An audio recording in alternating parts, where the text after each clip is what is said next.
Olá pessoal, dando continuidade ao item 4, segurança na construção, montagem, operação e manutenção. Bom, essa parte que muito nos interessa, principalmente na parte de manutenção. As instalações elétricas devem ser construídas, montadas, operadas, reformadas, ampliadas e reparadas e inspecionadas de forma a garantir a segurança e a saúde dos trabalhadores e dos usuários, a serem supervisionadas por profissional autorizado. Bom, aqui entra a nossa parte principal, que é as inspeções para garantir a segurança e a saúde dos trabalhadores, né?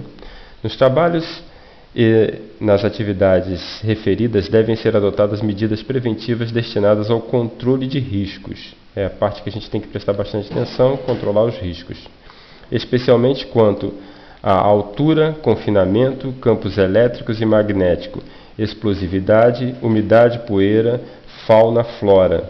Na verdade, tudo, né? Então a gente tem que estar atento durante a inspeção em tudo que possa ocasionar algum risco. Uma coisa importante é a questão da altura e confinamento para a gente no momento da manutenção. Nos locais de trabalho só podem ser utilizados equipamentos, dispositivos e ferramentas elétricas compatíveis. Bom, isso aí já é na parte da manutenção, a gente tem que estar verificando se os equipamentos utilizados são para aquele fim realmente. Os equipamentos, dispositivos e ferramentas que possuem isolamento elétrico devem ser adequados às tensões envolvidas e serem inspecionados e testados. Então vem aquela parte da inspeção das ferramentas e dos equipamentos a serem utilizados. Certificação, laudo. Então tem que conferir todos esses documentos dos equipamentos utilizados. Principalmente quando se fala em alta tensão. Mas até 1000 volts também são muito importantes, que são a maior geradora de acidentes, né? As instalações elétricas devem ser mantidas em condições seguras de funcionamento e seus sistemas de proteção devem ser inspecionados. Então entra aquela parte lá, de inspecionar os disjuntores, os relés, todo o sistema de proteção. Eles devem ser controlados periodicamente, ou seja, um DPS, por exemplo, mensalmente a gente verifica se ele está em conformidade. E é claro que isso aí tem uma norma específica para isso ou as definições do fabricante ou do projeto. Os locais de serviços elétricos, compartimentos invólucros de equipamentos e instalações elétricas são exclusivos para essa finalidade. Comunicado proibitivo de utilizar para qualquer armazenamento ou guarda de outros objetos.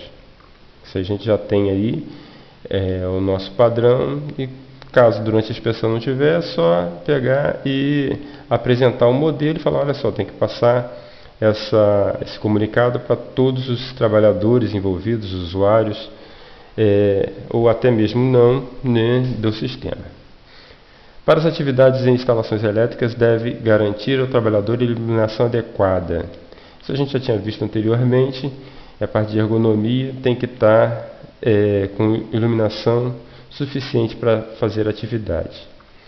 Aí vem uma parte importante para a nossa atividade, né? Os ensaios e testes elétricos laboratoriais e de campo, ou até mesmo comissionamento das instalações, devem atender o que regula a própria NR10 nos itens 6 e 7.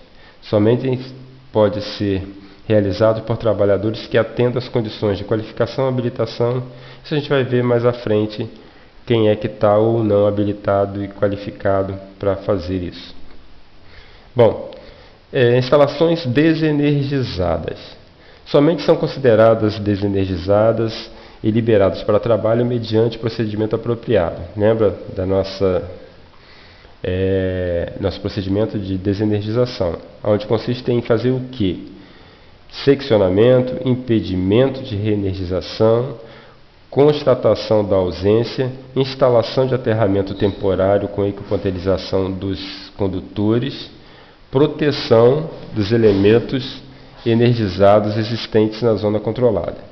Instalação de sinalização. Então vamos lá, desliga, impede que seja religado, testa Instala o aterramento temporário, se for o caso, porque tem chaves que já fazem essa comutação automática. Protege os elementos, pode ser com a lona, um tapete, com alguma coisa, dentro da zona controlada. E instala a sinalização, avisando, olha só, tem gente trabalhando, não pode ter nenhuma alteração dessa chave. Então, é o nosso procedimento que normalmente se chama de tagout. Né? O estado das instalações desenergizadas deve ser mantido até a autorização para reenergização, devendo ser reenergizada respeitando a sequência.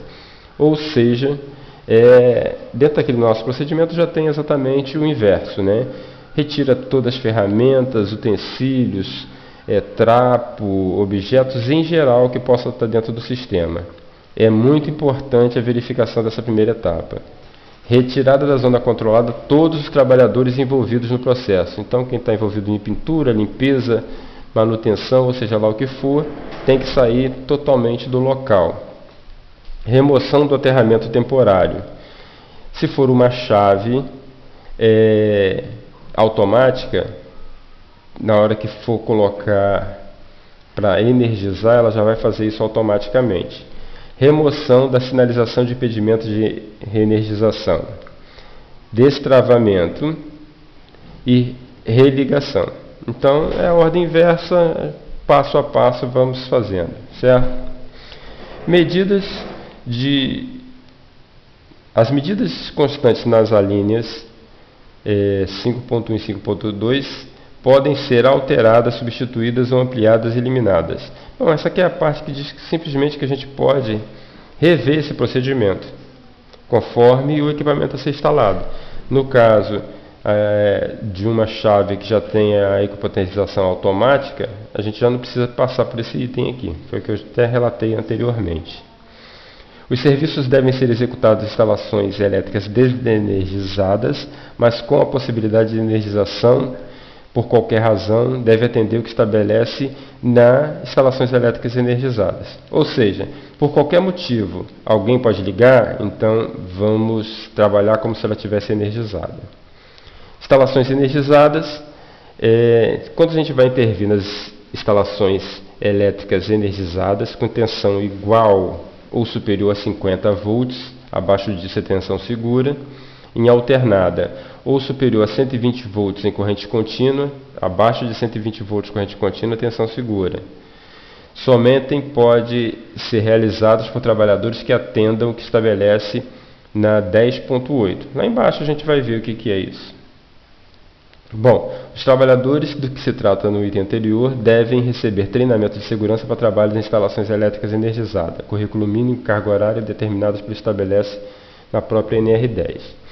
Então, para se fazer esses trabalhos, você tem que ter conhecimento de segurança total do sistema elétrico, anexo 3 da NR10. Essa aqui é uma das primeiras mudanças que teve, que eles acertaram aquele erro que estava de anexo na norma.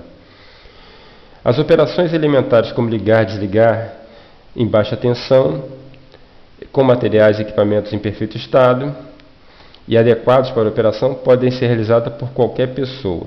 O que isso quer dizer? Interruptor, disjuntor, tomadas, isso pode ser operado por qualquer pessoa sem nenhuma restrição, desde que esteja em perfeito estado de conservação. Os trabalhadores que exigem o ingresso na zona controlada devem realizar mediante procedimento específico, respeitando as distâncias previstas. Vai entrar na zona controlada durante uma manutenção, ele tem que ter autorização e tem que conhecer o procedimento. Os serviços em instalações energizadas ou em suas proximidades devem ser suspensos de imediato na iminência da ocorrência de que possa colocar os trabalhadores em perigo. Isso nós temos já nos comunicados. Na parte de comunicados já avisa, olha só, se viu alguma coisa lá que possa ocasionar um risco ou um perigo para os trabalhadores, todas as atividades devem ser suspensas de forma imediata. Sempre que inovações tecnológicas forem implementadas, ou para a entrada de operações ou em novas instalações, os equipamentos elétricos devem ser previamente elaborados análises de risco, desenvolvidas com os circuitos desenergizados e respectivos procedimentos. Bom, vamos botar um equipamento novo porque ele é melhor, acabou de ser inventado. Tem que ser feita toda a elaboração da análise de risco, desenvolvida o projeto de forma correta, os procedimentos de como será feita essa troca ou essa instalação, e os circuitos obrigatoriamente devem estar desenergizados. Isso aí já é de praxe, a gente já conhece bem, não vem muito a parte de inspeção, mas a gente tem que verificar se está ocorrendo. O responsável pela execução do serviço deverá suspender as atividades quando verificar a situação ou condição insegura, né? Também é um comunicado. Esse comunicado já diz lá, olha só pessoal, viu que tem um risco? Para, de forma imediata. Depois que neutralizar, acabar, eliminar com a ameaça, a gente volta a trabalhar. Isso aí faz parte dos comunicados. No trabalho com alta tensão, os trabalhadores que intervêm em instalações elétricas energizadas com alta tensão, que exerçam suas atividades dentro dos limites estabelecidos como zona controlada, que são as zonas de risco, devem atender o que dispõe lá embaixo, a gente vai ver NR 10.8. Os trabalhadores que se trata o 10.71 devem receber treinamento de segurança, específicos em segurança do sistema de potência. Bom, isso aí já é o CEP. Quando for trabalhar em sistema elétrico de alta tensão energizado, se faz o CEP. Ou em suas proximidades, ou seja, vou trabalhar aqui do lado da subestação, pintando a porta da subestação. Vai estar energizado? Então precisa ter o CEP. O currículo mínimo, carga horária, são determinados lá no anexo 3 também, normalmente. Os serviços de instalações elétricas de alta tensão, bem como aqueles executados no sistema elétrico de potência, não podem ser realizados individualmente, devem ter 2 ou mais pessoas. Isso aí já é de praxe, sempre que for trabalhar em alta tensão, tem que ter 2 pessoas. Atualmente as empresas estão adotando trabalho em geral para elétrica já com 2 ou mais pessoas. O trabalho em instalações elétricas de alta tensão, bem como aquelas que interajam com o CEP, somente deve ser realizado mediante a ordem de serviço. É a ordem de serviço normal, antes de começar já faz análise preliminar de risco, tem que colocar a hora inicial, ter a assinatura de todo mundo que vai participar da intervenção, que é o de praxe. Não pode deixar de fazer o preenchimento da ordem de serviço antes de começar o serviço. Antes de iniciar as atividades, o superior imediato da equipe responsável pela execução do serviço deve realizar uma avaliação prévia, a análise preliminar de risco, conforme eu já tinha falado antes. Os serviços em instalações elétricas em alta tensão somente podem ser realizados quando houver procedimento específico. É outra parte que a gente já tem lá os procedimentos, né? Então, de certa forma, recapitulando essas partes aqui, vai iniciar o serviço, tem que estar com o procedimento, com a ordem de serviço, fazer a análise preliminar, todo mundo assinar essa análise preliminar, verificar se está tudo de ok, tudo ok para iniciar a atividade, de acordo com o procedimento. As intervenções em sistemas elétricos de alta tensão dentro dos limites estabelecidos como zona controlada ou de risco, somente pode ser realizada mediante a desativação, também conhecida como bloqueio dos conjuntos, e dispositivos de religamento automático. Bom, é o procedimento de desenergização. Vai fazer alguma intervenção direta, tem que estar tudo desligado. Os equipamentos e dispositivos desativados devem estar sinalizados com a identificação condição de desativação.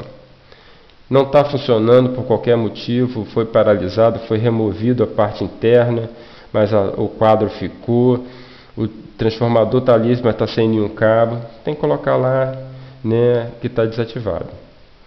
Os equipamentos e ferramentas de dispositivos isolantes ou equipamentos de materiais isolantes destinados ao trabalho de alta tensão devem ser submetidos a testes elétricos de ensaios laboratoriais periódicos, obedecendo às especificações do fabricante. Bom, de praxe, são os ensaios que a gente faz em todos os materiais, equipamentos, ferramentas, tanto para alta tensão, mas também para baixa. Todo trabalhador de instalações elétricas em alta tensão, bem como os envolvidos nas atividades, devem dispor de equipamento que permita a comunicação permanente com todos os membros da equipe. Bom, como a gente trabalha muito próximo, a gente faz a comunicação verbal. Mas se a gente for trabalhar numa linha de alta tensão distante, às vezes quilômetros de distância, a gente tem que estar ali com a comunicação garantida direta. Telefonia, radiofonia, qualquer um tipo de comunicação que a gente possa fazer direto para que não tenha erro nas operações. Bom, vamos parar por aqui. Nós vimos trabalhos energizados em alta tensão, trabalhos desenergizados em alta tensão, trabalhos energizados e desenergizados em baixa tensão. Por hoje é só e a gente vai tirando as dúvidas ao decorrer do treinamento.